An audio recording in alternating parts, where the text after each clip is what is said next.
नमस्कार दोस्तों, एक बार फिर से हम आपके लिए दो चर वाले रैखिक समीकरण जो कक्षा 10 की बोर्ड परीक्षा में बीजगणित वाले पोर्शन से ज़्यादातर प्रश्न इसी चैप्टर से बनते हैं और ये जो चैप्टर है आपको बहुत क्लियर करना ज़रूरी है, क्योंकि इसका जो यूज़ है वो जहाँ आप ट्रिग्नोमेट्री पढ़ेंगे उसमें भी इसका यूज़ होगा और बाकी अन्य जगहों पर जैसे आप एपी पढ़ेंगे अर्थमेटिक प्रोग्रेस उसमें भी इसका यूज़ है। तो जो दो चर वाले रैखिक समीकरण हैं उनको सॉल्व करने के जो तरीके हैं वो हम आपको सिखाएंगे और बहुत महत्वपूर्ण प्रश्न जो परीक्षा में पूछे जाने वाले हैं उन पर भी चर्चा करेंगे। तो सबसे पहले जो दो चर वाले रैखिक समीकरण के बारे में जान लेते हैं। दो चर वाले रैखिक समीकरण का स्वरूप होता है ax plus b y plus c बराबर 0। ये दो चर वाले रैखिक समीकरण का व्यापक रूप है और अगर ये युग्म में होते हैं तो यहाँ पे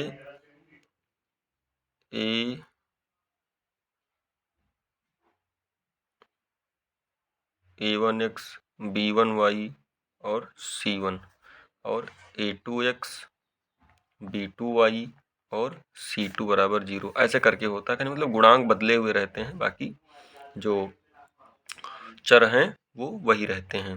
तो इनको सॉल्व करने का, इनको हल करने के 4 तरीके हैं। सबसे पहला तरीका है प्रतिस्थापन विधि और दूसरा है विलोपन विधि, तीसरा है वज्र गुणनखंड विधि और चौथा है ग्राफीय विधि।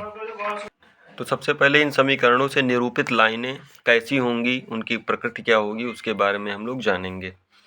अगर यहाँ पे a1 बटे a2 बराबर b1 बटे b2 बराबर c1 बटे c2, कहने का मतलब गुणांकों का, दोनों समीकरणों के एक ही चरों के गुणांकों का अनुपात अगर बराबर आ जा रहा है तो वो होता है संपाती। संपाती का मतलब जिस एक लाइन है जैसे उसी के ऊपर दूसरी लाइन सेम, क्योंकि सारे जो उसके जो कोऑर्डिनेट्स होंगे वो सेम आएंगे, तो एक लाइन के ऊपर दूसरी लाइन, तो ये एक दूसरे को कट करती है, तो इसको हम संगत भी बोलते हैं, संगत भी बोल सकते हैं। तो संपाती पहली चीज़ की a1 बटे a2 बराबर b1 बटे b2 बराबर c1 बटे c2 क्या होगा, संपाती होगा और संगत होगा। इस बात को ध्यान रखिए। उसके बाद दूसरी चीज़, अगर हमारा a1 बटे a2 बराबर b1 बटे b2 और आगे ये ना बराबर हो c1 बटे c2, तो अगर आगे a1 बटे a2 बराबर b1 बटे b2 है तो ये रेखा होगी समांतर। समांतर का मतलब एक लाइन ऐसे रहेगी, जैसे ग्राफ है, ग्राफ पे एक लाइन रहेगी ऐसे और दूसरी लाइन इसी के पैरेलल निकल जाएगी। कहने का मतलब ये दोनों लाइनें एक दूसरे को कभी काटेंगी नहीं। तो जब काटेंगी नहीं तो उनको क्या बोलते हैं, असंगत। जब काटती हैं तब संगत, नहीं काटती हैं तो असंगत। उसके बाद तीसरी स्थिति आती है a1 बटे a2 is not equals b1 बटे b2, ऐसे ही। तो ये होती है प्रतिच्छेदी, ये प्रतिच्छेदी रेखा होती है। कहने का मतलब जैसे ये ग्राफ है तो ग्राफ पे एक लाइन ऐसे है और दूसरी लाइन इस प्रकार से निकल जाए, कहने का मतलब इस बिंदु पर काटे, तो ये प्रतिच्छेदी रेखा होती है। प्रतिच्छेदी भी क्या होती है, संगत होती है। तो असंगत की बात अगर कहेंगे तो समांतर होगी और संगत में संपाती और प्रतिच्छेदी, चूंकि दोनों रेखाएं कहीं ना कहीं एक दूसरे को काट रहे हैं। संपाती तो पूरी की पूरी उसी रेखा पर जा रही है, प्रतिच्छेदी एक बिंदु पर प्रतिच्छेद करती है। और एक बात और याद रखें कि इनके हल क्या होते हैं, हम इस प्रकृति इसके माध्यम से ये भी पता कर सकते हैं कि इसके हल क्या होंगे। तो जो संपाती रेखा है, संपाती रेखा संगत है और कई जगहों पर काट रही है, मतलब पूरा काट ही तो रही है, एक लाइन के ऊपर दूसरी लाइन, मतलब पूरी लाइन काट ही रही है। तो इसके क्या होंगे, अपरिमित रूप से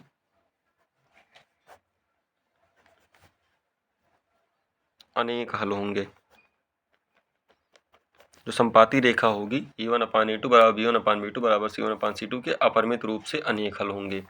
और a1/a2 बराबर b1 बटे b2 तो ये जब ये एक दूसरे को काटेगी ही नहीं तो कोई हल इसका नहीं होगा। तो यहाँ पे होगा कोई हल नहीं, कोई हल नहीं। उसके बाद तीसरी बात है कि अगर A1/A2 बराबर B1/B2 अगर बराबर ना हो तो प्रतिच्छेदी है, मतलब एक बिंदु पर प्रतिच्छेद करेगी। तो एक बिंदु पर प्रतिच्छेद करेगी तो इसका केवल एक हल होगा, केवल एक अद्वितीय हल,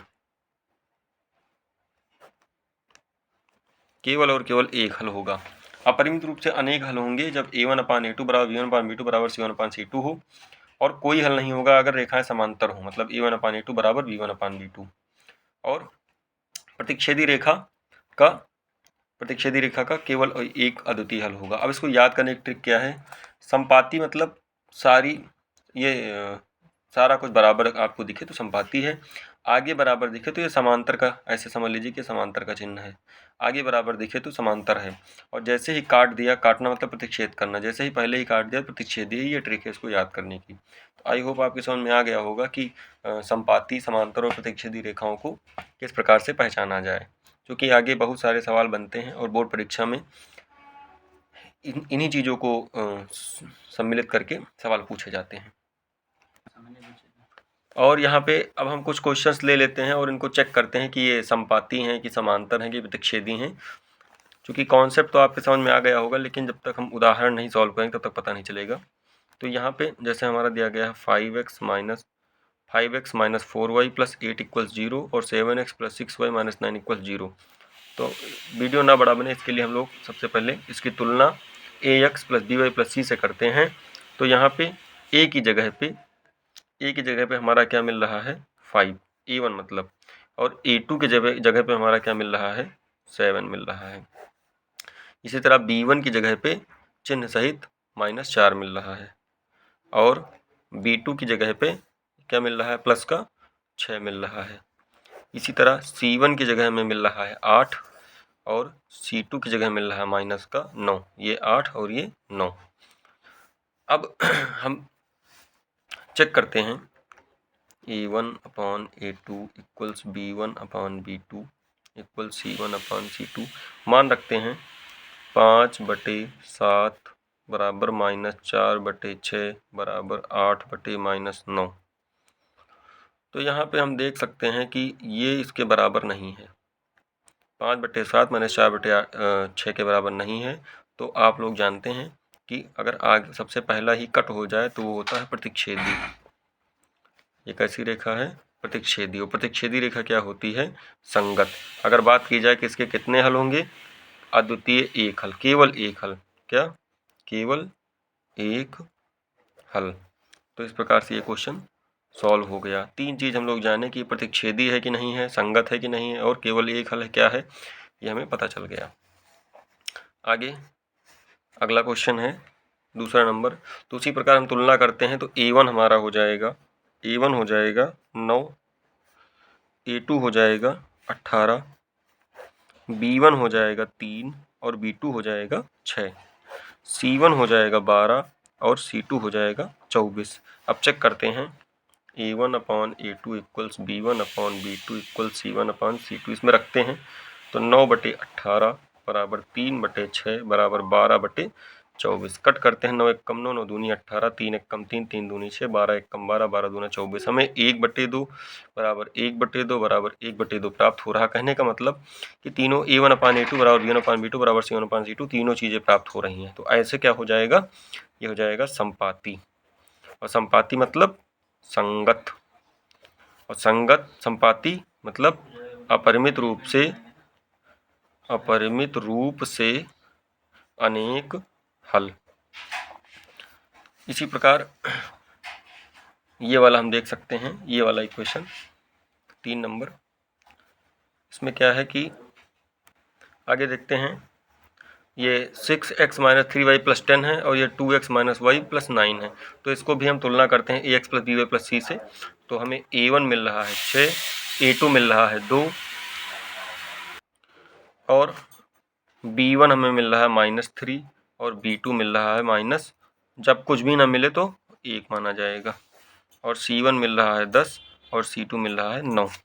अब a1/a2 b1/b2 के रूप में इसको सेट करते हैं तो 6/2 बराबर -3/-1 बराबर 10/9। तो ये तो बराबर नहीं है और इसको ऐसे कट कर देंगे तो 1 कम 2 2 3 या 6, तो ये 3/1 बराबर 3/1 आगे बराबर आ रहा है, तो ये हो जाएगा हमारा समांतर। क्या हो जाएगा? समांतर। और समांतर होता है असंगत, मतलब एक ही स्थान से नहीं गया, मतलब ऐसा कोई बिंदु नहीं मिला जो एक दूसरे को प्रतिच्छेद करे। तो इसका क्या होता है? कोई हल नहीं। जब कहीं पर प्रतिच्छेद नहीं करता है तो कोई हल भी नहीं होगा। आई होप आपकी समझ में आ गया होगा।